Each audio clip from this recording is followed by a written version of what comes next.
Bonjour, bienvenue pour ce temps de culte. Avant de commencer, souvenons-nous de la bonne nouvelle de l'Évangile. Qui que vous soyez, où que vous soyez, la grâce et la paix vous sont données de la part de Dieu notre Père et de Jésus-Christ notre Seigneur. La lecture nous vient aujourd'hui de l'Évangile selon Marc au chapitre 7, les 13 premiers versets. Les pharisiens et quelques scribes venus de Jérusalem se rassemblent autour de Jésus. Il voit quelques-uns de ses disciples manger avec des mains souillées, c'est-à-dire non lavées. Or, les pharisiens et tous les juifs ne mangent pas sans s'être soigneusement lavé les mains, parce qu'ils sont attachés à la tradition des anciens. Et quand ils reviennent de la place publique, ils ne mangent qu'après avoir fait les ablutions rituelles. Ils sont encore attachés à beaucoup d'autres observances traditionnelles, comme le bain rituel des coupes, des cruches, des vases de bronze et des sièges. Les pharisiens et les scribes lui demandent « Pourquoi tes disciples mangent-ils avec des mains souillées au lieu de suivre la tradition des anciens ?» Il leur dit « Ésaïe a bien parlé en prophète sur vous, hypocrites, comme il est écrit. Ce peuple m'honore des lèvres, mais son cœur est très éloigné de moi. C'est en vain qu'ils me rendent inculte, eux qui enseignent comme doctrine des commandements humains. Vous abandonnez le commandement de Dieu et vous vous attachez à la tradition des humains. » Il leur disait « Vous rejetez bel et bien le commandement de Dieu pour établir votre tradition. Car Moïse a dit « Honore ton père et ta mère. » Et celui qui parle en mal de son père ou de sa mère sera mis à mort. Mais vous, vous dites « Si un homme dit à son père ou à sa mère « Ce que j'aurais pu te donner pour t'assister est corban, un présent sacré », vous ne le laissez plus rien faire pour son père ou pour sa mère. Vous annulez ainsi la parole de Dieu par la tradition que vous avez transmise, et vous faites bien d'autres choses semblables. Il appela encore la foule, et il se mit à dire « Écoutez-moi tous et comprenez. Il n'y a rien au dehors de l'être humain qui puisse le souiller en entrant en lui. C'est ce qui sort de l'être humain qui le souille. » Qui peut manger quoi ? Avec qui ? La question du repas n'est jamais anodine. Emmanuel Steffek écrit « Dans l'Antiquité, le lieu et le temps du repas sont particulièrement stratégiques pour un groupe social. Le repas n'a pas seulement pour fonction d'assurer la subsistance des individus, mais il sert aussi à évaluer le rang, la richesse, l'appartenance ou non à un groupe. » Cela n'a pas vraiment changé. Nous constatons des règles similaires dans notre société actuelle. On ne mange pas avec n'importe qui. On mange différemment selon son origine ou son appartenance sociale. Et on ne mange pas de tout. Même si aujourd'hui on ne pense plus avec ce critère impur, pur, inconsciemment nous mettons en place des séparations aussi dans le temps du repas. Et nous perpétuons finalement le fonctionnement pur-impur. Un collègue me racontait une anecdote. Son épouse avait beaucoup insisté auprès d'un homme qui n'avait pas de maison de se joindre à la table familiale pour le dîner, au lieu de lui donner simplement à manger. Le dîner qui a suivi a mis tout le monde mal à l'aise. Les deux côtés étaient gênés. Quand les pharisiens interrogent Jésus sur la manière dont certains de ses disciples, pas tous, ne respectent pas la tradition des anciens, Jésus donne une réponse qui dépasse largement l'hygiène qui est devenue une exigence religieuse. Selon la tradition des anciens, c'est-à-dire pas la loi contenue dans la Bible, mais son interprétation et sa déclinaison dans la vie quotidienne, il faut se laver les mains avant de manger. Il faut se laver les mains en rentrant du marché, par exemple. Prise pour elle seule, cette règle n'est pas mauvaise. Et évidemment, elle limite sérieusement les partages de microbes. C'est ce que nous faisons depuis des mois. Mais en réalité, cette règle propose aussi une manière de vivre avec Dieu qui fait sens. En fait, c'est une règle qui sépare les temps et les lieux. Quand on va au temple, dans l'Antiquité comme aujourd'hui, on place de fait une séparation dans l'espace et dans le temps. Faire un geste qui coupe les temps et qui permet de se mettre en disposition d'accueillir la présence de Dieu est riche de sens. Se préparer en positionnant des gestes et des rituels facilite la rencontre avec Dieu. La réponse que Jésus fait aux pharisiens ce jour-là ne les a certainement pas beaucoup étonnés. Le judaïsme de ce temps était pluriel. Il y avait une diversité à l'intérieur du judaïsme et les rabbis, ceux qui expliquent la loi, qui l'interprètent, ne manquaient pas, même ceux qui relativisaient la loi comme Jésus le fait. Vous connaissez par exemple Jean-Baptiste qui avait posé comme exigence pour se présenter devant Dieu le rituel du baptême. Vous connaissez peut-être aussi la communauté de Qumran qui vivait près de la mer Morte, qui avait choisi de se séparer du monde. Vous avez entendu parler des zélotes dans les évangiles ou des sadducéens. On voit bien qu'il y avait plusieurs groupes à l'époque, plusieurs courants à l'intérieur du judaïsme au début de notre ère.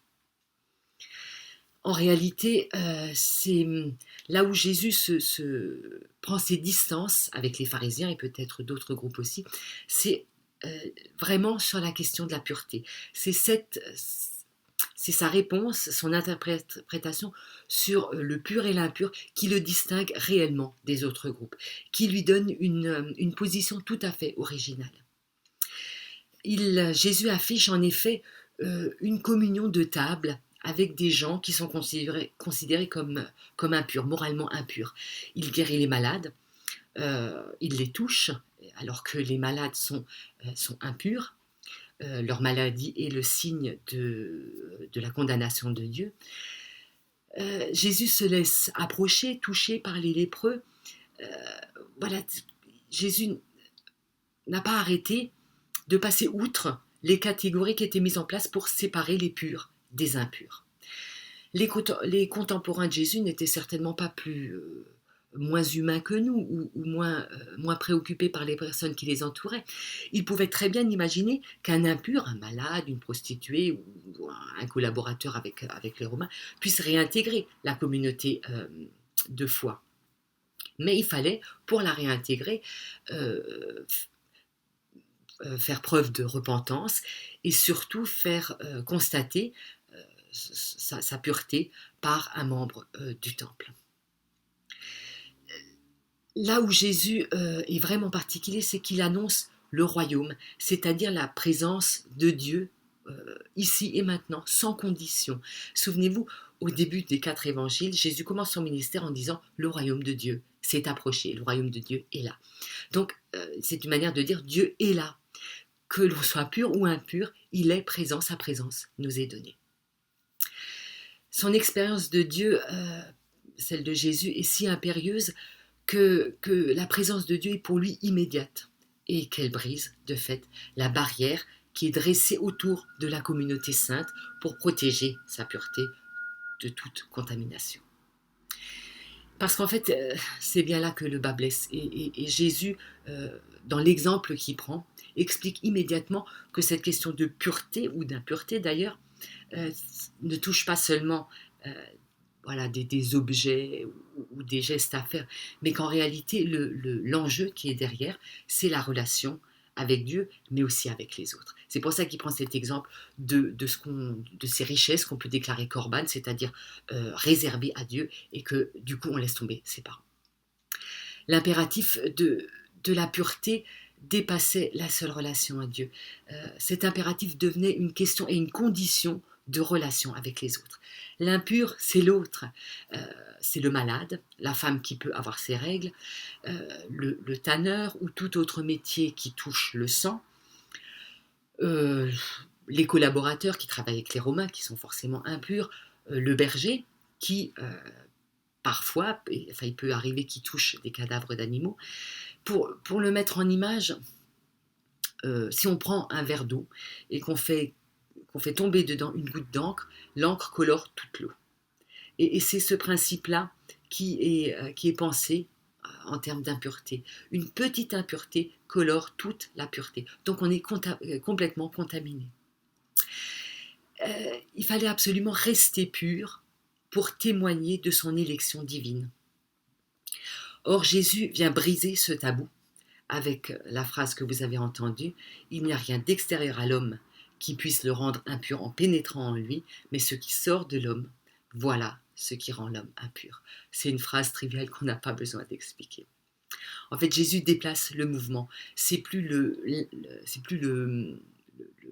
l'impur qui contamine le pur, mais c'est le pur qui contamine l'impur. La pureté devient offensive en quelque sorte, et la pureté dont je suis au bénéfice en accueillant Dieu dans ma vie contamine ceux qui sont autour de moi pour les rendre purs. Donc les frontières ne sont plus pertinentes. Je n'ai plus besoin de me protéger de l'autre, mais j'ai tout intérêt à accueillir sa pureté. Alors à ce point de la prédication, on pourrait réfléchir aux personnes et aux catégories de personnes qu'on estime impures aujourd'hui, les impurs de notre monde. Qui sont-ils et qu'est-ce qu'on pourrait faire pour les accueillir dans notre communauté? Il me semble que si nous allons dans ce sens, nous ratons la pointe de ce que Jésus a voulu dire. Nous continuons à réfléchir en catégories de purs et d'impurs. Arrêtons de mettre les gens dans des cases, de provoquer et de mettre en place des séparations, de pointer l'impureté d'un tel ou d'une telle. Bien sûr, il y a beaucoup à faire et je crois que spontanément, il y a bien des exemples de personnes qu'on considère comme impures qui nous viennent à l'esprit. Par exemple, pour la condition des femmes, il y a encore beaucoup à faire. Mais je vous propose ce matin de nous attacher à cette parole de Jésus. Maintenant, c'est la pureté qui est contagieuse. C'est la pureté qui porte la capacité de contaminer les autres. Alors portons cette pureté autour de nous et au-delà de nos murs. C'est notre mission, je crois. C'est ce que cette parole nous enjoint à faire. Prions avant de nous quitter. Un jour, au milieu de nous, il y eut un homme de chair et de sang, un homme perdu dans la masse des pauvres. Ton esprit s'est posé sur lui, il se disait le Fils de l'homme, il t'appelait son Père, on l'appelait Jésus. Nous apprenons de lui qu'il a un nom, Dieu avec nous, Emmanuel, Dieu dans le monde, Dieu sauveur. Parce qu'il a été cette voix dans un corps, douce et fraternelle à nos oreilles, parce qu'il a été un ami qui nous a montré ta fidélité envers les petits et les pécheurs, nous pouvons te bénir et proclamer ta grâce. Il faut sortir, ici c'est le campement d'un instant, le lieu d'une halte où Dieu et l'homme se rencontrent avant de reprendre la route. Sortez, vous êtes le peuple en partance, votre terre n'est pas ici. Vous êtes peuple en mouvement, jamais fixé, étranger, gens de passage vers la demeure d'ailleurs. Sortez, allez prier plus loin, la tendresse sera votre cantique, et la vie votre célébration. Allez, vous êtes la maison de Dieu, les pierres taillées à la dimension de son amour. On vous attend dehors. Très bon dimanche à tous.